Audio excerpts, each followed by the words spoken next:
When an actor is doing Shakespeare, I think it is important they let themselves be aware of the underlying meter. I mean, obviously not all Shakespeare is written in iambic pentameter, but it is important for those parts that are, the most of it, that an actor feels the energy in that language, the energy of the rhythm underneath the language. We can investigate the rhythm of these words, yeah? We can investigate what's going on rhythmically. So just spread out a little tiny bit, so then just have a sit down where you are.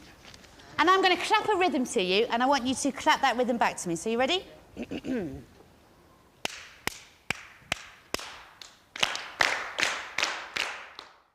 We've talked about how important rhythm is in life and in Shakespeare. It's a very useful device for so many things. I mean, to play a call and response thing gets a group working as a group, listening to each other, which of course is crucial in any play and any rehearsal. I think a key aspect of developing a successful ensemble with students is when you use exercises that explore rhythm. I think that whether it's through claps, for example, I think the shared experience of exploring that rhythm and of the discipline, if you like, of being able to hold that rhythm amongst 30 young people, then enables them, when you start to bring whole sections of text to life, to ensure that the energy of the language is kept alive.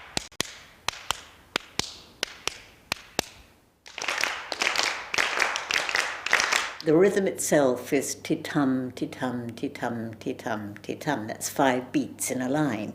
But that ti-tum sound, a rhythm, is very near ordinary speech. One of the reasons why people think that it's an important rhythm is because it's like the rhythm of a heart. And that by investigating it, by looking at what's going on rhythmically and what's happening in the words, we might find something out about the heartbeat, if you like, of the character that's speaking those words. So if there's interruptions to the beat, if it slows down, if it speeds up, we can tell something about their emotional state. Playing around with that rhythm is very useful to discovering meaning in a scene. And when that meaning's coming out best, the rhythm will be ticking along beautifully, and it just seems to look after itself. What else does it sound like? A horse, yeah. Does it sound like galloping hooves? So, Katie, me and you are going to gallop that whole rhythm into the middle of the circle. Are you ready? After 3. Dee-dum, dee-dum, dee-dum, dee-dum, dee-dum. The iambic pentameter has a physical resonance, so it's great if we can get it into the body. And it's also another way of working with the text so that we can find the rhythm of it. Someone give us a line to say whilst we are saying that. A famous line from Shakespeare. Anyone give us any famous line? Well, go on, Reese, give us that one. But soft, what light through yonder window breaks. But soft, what light through yonder window breaks. We'll just take the first line of this speech, yeah? And we're going to gallop it with that rhythm really strongly. But soft, what light through yonder window breaks. Ready? 3, 2, 1. But soft, what light through yonder window breaks. Excellent.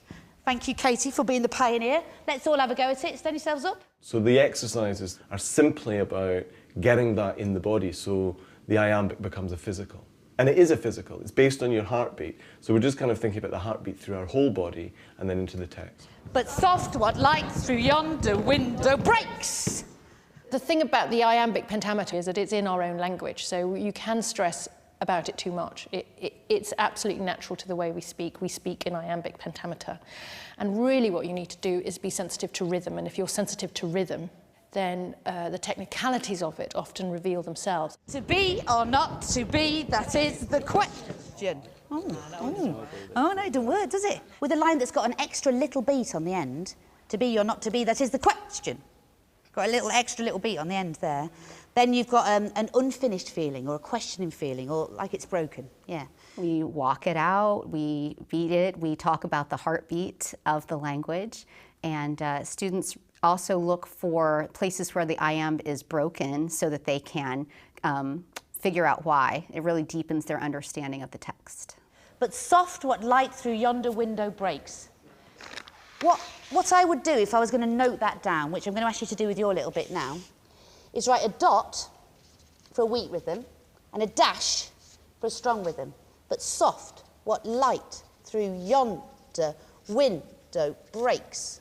But there might be moments where you've got a question, and if you've got a question, I want you to just put a question mark around it. because it doesn't fit, it doesn't feel right in your mouth, it doesn't quite fit that heartbeat rhythm. And there's such an amazing variety in the rhythm of a line that actually excites us as we listen. We don't know that's what is exciting us, but it keeps the energy of the language. And somehow Shakespeare had the genius of being able to write the rhythm of how we think. Any other question mark moments? And those first couple of words, naturally you want to say, what if her eyes were there, they in her head? Yeah? So what if didu is different than dumdi? What if?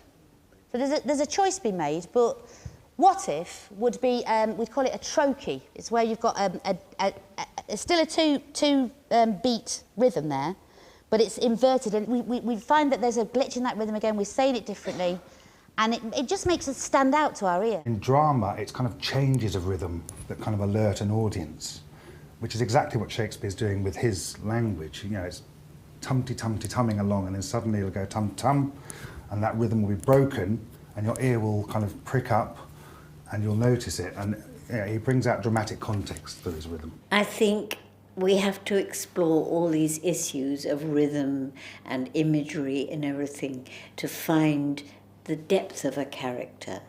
And once we've found that and explored the rhythms, and everybody has a different reaction to those rhythms, so it never quite sounds the same, but it's that takes us into the real sense of character and where they are in that situation.